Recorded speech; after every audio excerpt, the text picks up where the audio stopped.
Have you ever had that feeling that you're just stuck? You know, like you're meant for something more, but you just can't seem to get there?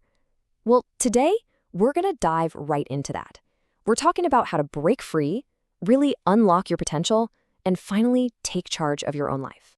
So let's start here. This quote is from Jen Sincero, a #1 New York Times bestselling author, but she didn't start at the top.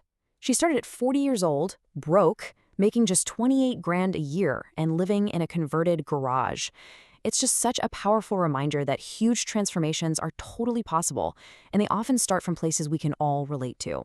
And that feeling she had, it's so universal, right? It's that little voice inside that keeps nagging you, telling you that you haven't reached your limit yet. It's just this fundamental human thing, this desire to grow, that deep down sense that where you are right now isn't the final stop. And you know, that feeling isn't just some random idea.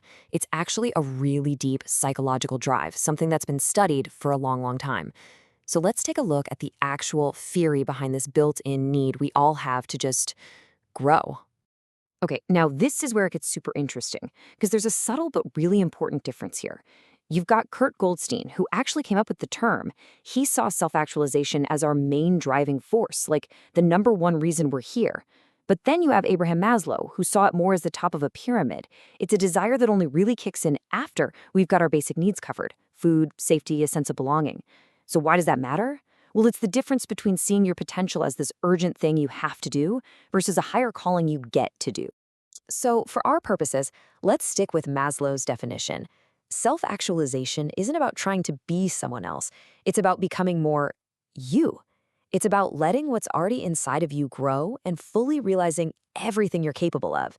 It's less like this massive mountain you have to climb and more like a flower that's just naturally blooming. All right, so that's the academic side of things. But what does a self-actualized person actually look like today in the real world? Well, Jen Sincero has a great word for it: a badass. Let's break down what that really means. And if you look at these traits, they line up perfectly with what Maslow was talking about.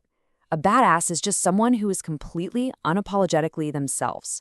They don't need everyone else's approval because they trust their own gut. They're okay with being alone, and they're usually fired up by some kind of mission that's bigger than just them. This is such a game changer of an idea. So many of us are taught that focusing on ourselves is selfish, but Sincero just flips that completely on its head. When you own your own greatness, when you go after what truly lights you up, you're not just doing it for you.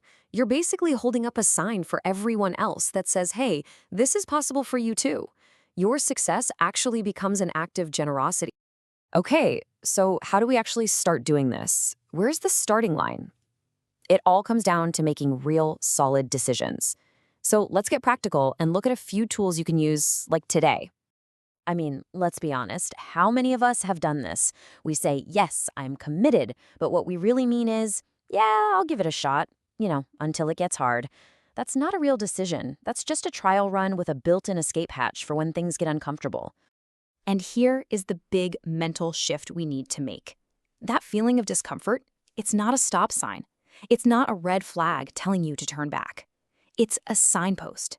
It's proof that you're stretching, you're growing, and you're on the right track. If you're always comfortable, you're not changing. Growth is supposed to be uncomfortable. So here's a super simple 3-step process to make a real decision. First, you've got to acknowledge that you have a choice of 2 pains: the pain of staying exactly where you are or the pain of growing. Second, you have to consciously choose the pain that actually moves you forward. And third, you commit. All in. No more escape hatches. You just decide you're doing it. Period. And for all those choices you have to make along the way, Sincero gives us this incredibly powerful little filter. Anytime you're not sure about something, just ask yourself these 3 questions you see here. Is it going to be fun? Is it going to give me energy or just drain me? And does it have real meaning for me? It's such a simple gut check, but it can make a huge difference in aligning your actions with who you really are.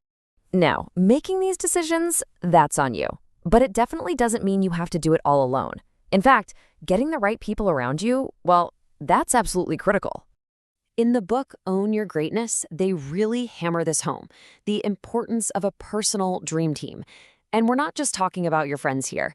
This is about being strategic, about building a network of people who support you, give you honest feedback, and hold you accountable, especially when that self-doubt starts to creep back in. But how do you build that team safely? You don't want to just pour your heart out to the wrong person. This is where a fantastic concept called titrating trust comes in. It's simple. You don't just dump all your fears on someone at once. You share a little bit, you see how they handle it, and if they're trustworthy, you share a little more. It's a way to methodically build a support system that is actually, supportive. As you start to change and become more authentically you, some people, they're not going to get it. They might even, as the quote says, freak out. This right here, this is your permission slip to let that go. Your job is to live your truth. It is not your job to manage how other people react to it. So after all is said and done, it really boils down to this single question. Think of your life as your own exclusive party. You're the host, you're at the door, and you have the guest list. You decide who gets to come in. So who are you inviting? And maybe even more important, who are you deciding not to let in anymore? The answer to that question, that can change everything.